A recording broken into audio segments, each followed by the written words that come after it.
What's up? This is a quick test between the GoPro 8 Hero 8 Black and my Samsung Galaxy 21 Plus. This is a camera test and audio test. I'm in my office right now, indoor setting with some artificial light, fluorescent, and also a soft white light.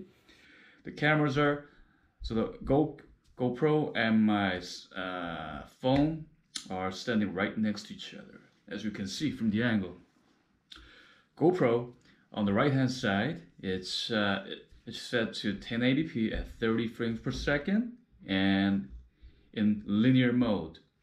My Samsung Galaxy is at 1080p, get out, and 30 frames per second.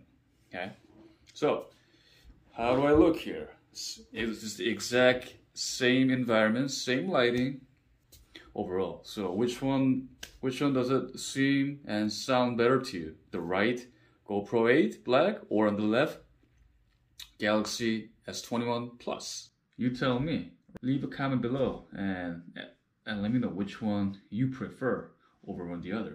Alright, thanks for watching. See you in the next video. Peace out.